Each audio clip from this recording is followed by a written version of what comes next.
Looking forward to learn how to draft your own basic bodice pattern, this video is for you. You are welcome to OLIVS. If you are new to this channel, my name is Olivia. As seen by the title, we will be learning how to draft our own basic bodice pattern. Without wasting much time, let's get right into this video. This is my pattern paper, and from the side facing me, I'll mark 1 inch to determine my border line. I'll put these points into a straight line like this, and from the top part, just like this, I'll mark 1/2 inch. You can also mark 1 inch. I'll put these points into a straight line, which will serve as my starting point and also my shoulder line. I need an amount of paper to work with and also to differentiate my front from my back. Okay, we are working with 1/2 of the front and 1/2 of the back. So what I'm going to do is to divide my round measurement by 2. That's my scale, which is my bust. Okay, which means the widest or the biggest part of my measurement. If yours is the waist, if your waist is bigger, you divide your waist by 2. Okay, so my bust is 35. I added extra 1 inch for allowance, so dividing that by 2 is 18, which is what I'm marking on the paper. Okay, so this is what I have. The width of my paper is 18. Now I'm still going to divide whatever I have here into 2. This way I can differentiate my front part from the back. So 18 divided by 2 is 9. I'll also put these points into a straight line. Okay, and I'll just leave a reasonable amount of space at the edge of the first line, just like you see. And this is my center front, and here is my center back. The red line is the side. So from the starting line down, I'm going to mark my shoulder to chest. So to measure my shoulder to chest, I will need my round bust measurement. So my bust is now 35. So I'm going to divide this by 6, and I have a total of 5.8 inches. Okay, so this is what I have. You make sure you add extra 1.5 to whatever result you have. This is a way to get your shoulder to chest measurement. Okay, so this is my real shoulder to chest. We mostly need 1 inch for shoulder slope. Okay, so I rounded this 7.3 to 7 inches, added 1 inch for shoulder slope, and that is a total of 8 inches. So I'll measure this from the starting point like this as my shoulder to chest, 8 inches, and I'll mark this across. I'll name this line CH. For every lady with an accurate measurement, your front length is mostly longer than your back length. Okay, so to measure this, get a rope and bend yourself to one side like this. Okay, so wherever you bend is your natural waist, so you use the rope to tie it like this. I'll determine my shoulder to waist from the shoulder like this. Just place your tape like this from here. Okay, place your tape right on it. Make sure the tape passes through the fullest part of your bust and determine your waist measurement. My shoulder to waist is mostly 16. Turn your back to determine your back length. Okay, you determine your nape. When you bend your neck, you feel a bone there, which is your nape. Okay, so you place the tape on it like this and measure. If you are measuring yourself, this is what you do, and your client, you measure as well. Okay, so you determine where the rope stops, and for me it's mostly 14.5. Again, on the front, while measuring your shoulder to waist, you can also locate your shoulder to nipple. Here I have my front and my back. Okay, so I'll determine my length. That's my shoulder to waist. Go ahead and input your back length. This is just on the back space. Okay, the space for the back. So I'll put this to a straight line like this, and in my case the difference between my front and my back is 2 inches. I'll mark it out like this, which means that it is not part of the back length. This is 2 inches. These 2 inches does not work for everybody. Okay, if your front you don't have much fullness, like your breast is not big, you can just end up working with 1.5 inch as your difference. That is why it is good to measure. Okay, if you are smallish, something like 1.5 works. 2 inches is average. You can sometimes have 2.5 or even 3 inches. It's best to measure yourself or your clients. Next, I'll input half of my shoulder to shoulder measurement, which is mostly known as across back. Mine is 14 inches. I'll divide this into 2 equal parts, which is giving me 7 inches. From the center front, I'll mark 7 inches. I'll also mark 7 inches from the center front on the chest line. You can either put it into a straight line or broken lines. I'll repeat the same process for the back. From the center back, 7 inches on the center back chest line, 7 inches, and also put that into a broken line. Alright, so I'm going to use a neck width of 3.5 inches, which I'll mark right here from the center front. 3 inches, okay. Mark the same thing as the neck depth, and I'm going to square it up. 3 inches is the standard measurement. Okay, so from here I'll just go in with my armhole curve to create the neckline. I'll mark 1 inch like this and connect them together. Okay, I usually don't like the center front of the neckline to be curved, so I make it to look like a straight line a little bit, and I'll connect them together. Okay, I'll go ahead and determine my back neckline as well. The same neck width as 3 inches, but the neck depth for the back will be 1 inch. After doing this, I'll connect together with my armhole curve. So that is also my back neckline.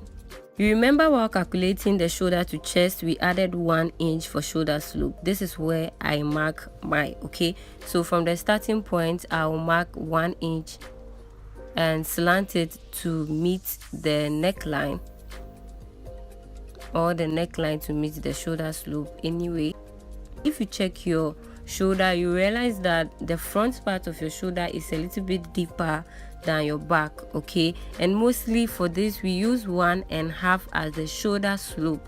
Most of the times it's 1.5. Okay, but sometimes I feel like my shoulder is not that deep, so 1.25 instead of the 1.5. Okay, you can definitely make use of 1.5. Okay, so I'll connect this point to the neck point, the neck width point, to create the shoulder slope. Okay, now we are ready to connect our armholes together, but before we do that, we need to tighten the shoulder. You see the way the shoulder, the neck part of the front looks pointed. We need to take a little bit out from there. If you have a right angle ruler, you can use it, or you can just use this straight part of your ruler like this. Make sure it meets, it aligns with your neckline, and also make sure that the edge of your ruler meets the shoulder slope, and take that excess off. Can you see? So if you don't do this, when you sew, your shoulder will be gaping. If you ever experience that, you know what I'm talking about. So I'll just outline the shoulder line like this. Now my front is done. Okay, so we just take off this, please. We don't need it. We do not need it.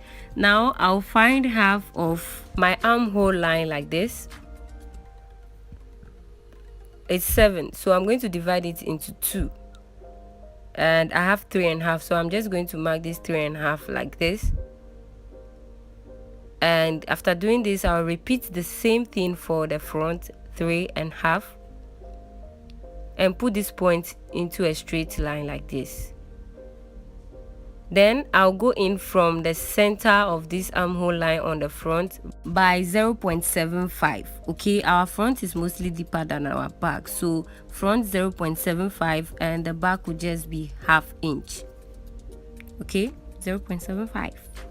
So I'm going to connect them together, shoulder slope to the half inch like this with a straight line. I'll repeat the same thing for the front. Now on my chest line, I'll input quarter of my round bust. Mine is 35 divided by 4 is 8.75. I'll connect these points together to create my armhole like this. Make sure they blend together, okay?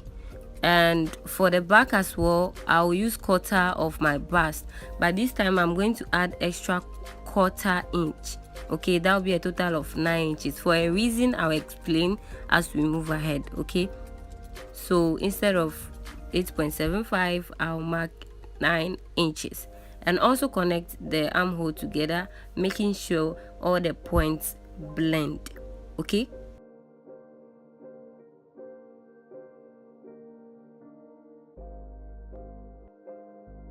so you will see that the back armhole is a bit shallow, but the front is deep. Next thing is to create our darts. My nipple to nipple or bust span measurement is 7 inches. You measure yours, okay?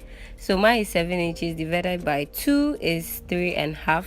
I'll mark this from the center of my front like this, and also mark the same thing here. On this point, I'll come down by 1 inch and still make sure that it is 3.5 inches from the center front. I'll put these points into a straight line.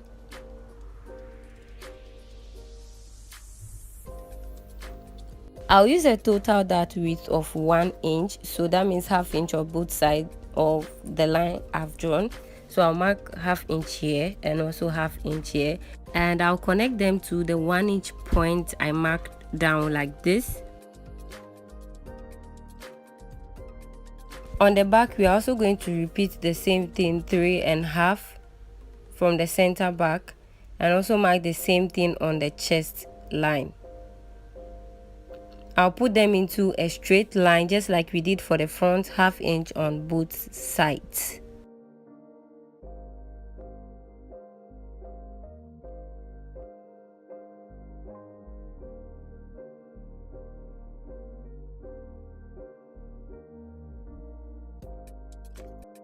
While I was measuring myself in the beginning, you realize that my back was not straight like this. It is slanted and yours is not also straight. So to tighten or to make sure the back blends with mine, you either use half inch or 0.75 or maximum 1 inch. Okay, so I'll just use half inch. Connect this half inch to either the chest or the midpoint of the chest and the neckline. So I'm going to use my ruler to connect it this way and mark it close to the neckline, but not really on the neckline. Okay, just watch what I'm doing. So that is how I've slanted my back. Along the center back, you see on the chest line that a little intake was taken. Okay, hence why I added quarter inch to total measurements. That's quarter of my bust. Okay, so that by the time that is taken off, my quarter bust is still the same. So this side will be taken off. In case you want to add zip allowance, it will follow this new line like this up.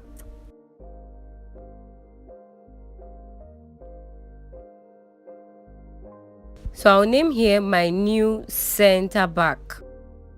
From this new center back, I'll input quarter of my waist. Okay, my round waist divided by 4, which means quarter. Okay, so when I do this, I'll replace the 1 inch dart allowance or dart intake we use like this, and then I'll connect it to my bust point. I'll repeat the same thing for my front, quarter of my waist plus 1 inch dart intake. I'll replace that and then connect it to my chest point. Guess what? I didn't include my shoulder to nipple. How did that happen? My bad. Okay, so I'll input my shoulder to nipple, which is 9.5. Okay, you do the same thing from the beginning before you input your dart. Okay, so I'll put that into a straight line just as you see, and then again I'll mark half of my nipple to nipple, 3.5 like this, which I was supposed to come down by 1 inch here, right? And mark 3.5 like this again. Put that to a straight line and mark 1/2 inch on both sides to create my dart. Okay, the only mistake I did here was not to input my shoulder to nipple. Any other thing is correct. Okay, so I'll name here nipple point or nipple line. If you got to this stage with me, let's give it up for ourselves. This is another drafting process which deals on how to make both sides of the front and back the same. If you are a beginner, I'm sure you asked yourself, how would these uneven sides meet, right? So this is what we are going to do. I have 2 inches as the difference between my front and back, right? So I'm going to mark these 2 inches from my nipple point or nipple line like this. Okay, and then I'm going to find a midpoint, which is 1 inch. If yours is 3 inches, you find a midpoint of 3 inches. Okay, now right from the nipple point, that's nipple to nipple, I'm going to go in. Is it in or out? I'm going to mark 1 inch away from that point. That's what I'm trying to say. And then connect all these points together like a dart. It's actually called an underarm dart. By the time the dart is taken, the back will align with the front. Okay, so now this is what I have. I'll cut the back. Okay, so we can work with only the front. I'll go in from the center by 1/2 inch like this. That's the center dart. Okay, and connect them together just as you see. Okay, if you want to use this method, it means that you want to sew your underarm dart and also sew your waist dart. Okay, that is why you have it this way. Now in the next part of this video, we shall practice dart manipulation. I will see you in my next one.